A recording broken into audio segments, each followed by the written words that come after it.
Okay, so let's talk about that little blue and gold logo.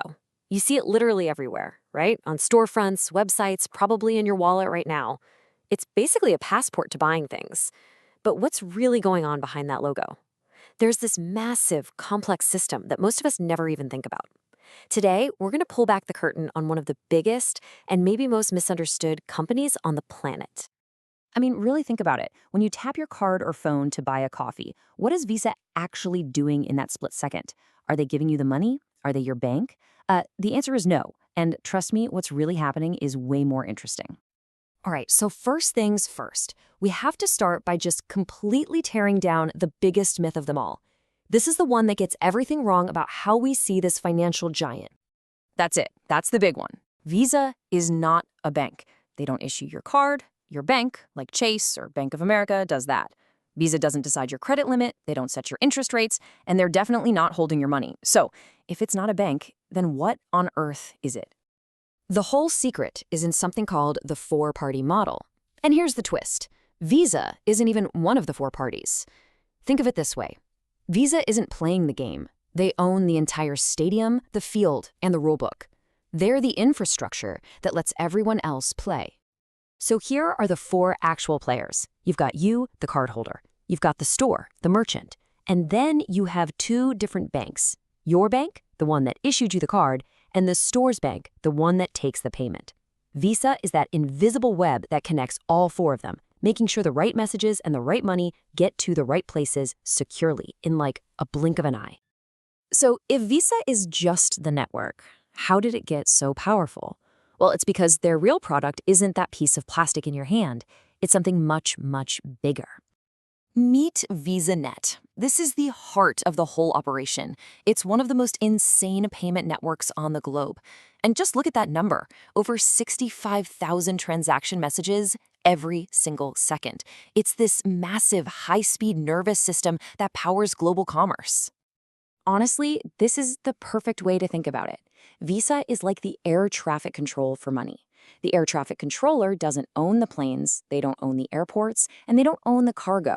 Their job is just to make sure that trillions of dollars in flights take off, cruise at 30,000 feet, and land safely every single day without anything ever going wrong. So, how did this invisible giant even happen? Well, the story starts with this visionary founder, a guy named D. Hawk, who had this totally radical idea about how to organize, well, pretty much anything. Visa's whole journey started as just a little experiment inside Bank of America. But the genius move, the real game changer, came in 1970. D. Hawk somehow convinced a bunch of banks that were fierce competitors to all work together and form a cooperative. They'd all fight for your business, but they'd all cooperate on the network's rules and tech. It was that decentralized idea that let it explode globally. And this quote from him it nails the whole philosophy. He wanted the network to be so good, so reliable, that it would just fade into the background. You don't think about Visa when you pay, you just think about paying. That invisibility, that's the ultimate proof that it's working perfectly. Hawk even made up a word for his idea, Shordic. You know, a mix of chaos and order. The chaos was all those banks competing like crazy. The order was a simple, strong set of rules that everyone on the Visa network had to follow. It was that perfect balance that let it scale up in a way that no single, top-down company ever could. So that Chiordic model, it built an absolute titan. Now, let's just take a minute to look at the sheer scale of Visa today. Seriously, these numbers are kind of hard to even wrap your head around. So when Visa finally went from being this cooperative owned by banks to a public company in 2008, it wasn't just any IPO. It was a massive statement.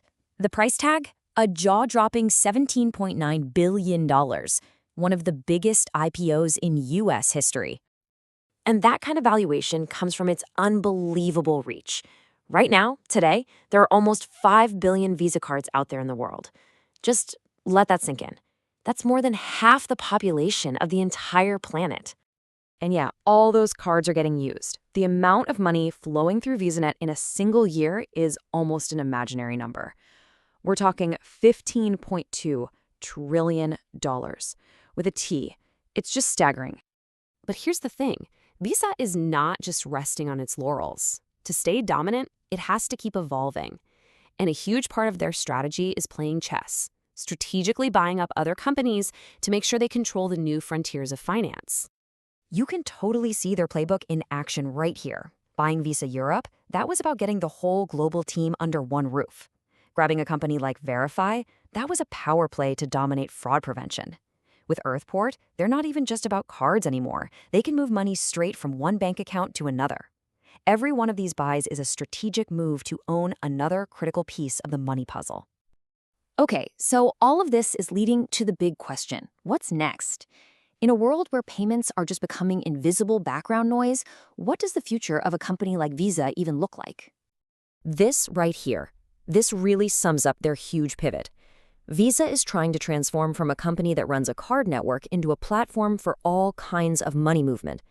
The physical card is just becoming one option, one rail on a much bigger railway system they're building to move value anywhere, in any way. So, what does that future actually look like? Well, it's things like real-time payments between people with Visa Direct. It's them tackling the absolutely gigantic market of business-to-business payments. It's using some seriously powerful AI to stop fraud before it can even happen. And get this, they're even preparing for a world with digital currencies, building the pipes to integrate things like stablecoins and central bank digital currencies right into their network. Which leaves us with this final thought. Dee Hock's original vision was to build an organization so good it became invisible. Well, now payments themselves are becoming invisible, just fading into the background of our apps and devices. The battle for who controls that invisible infrastructure is really just heating up. The question isn't about tapping a card anymore, it's about who's going to own the fundamental rails of the entire digital economy.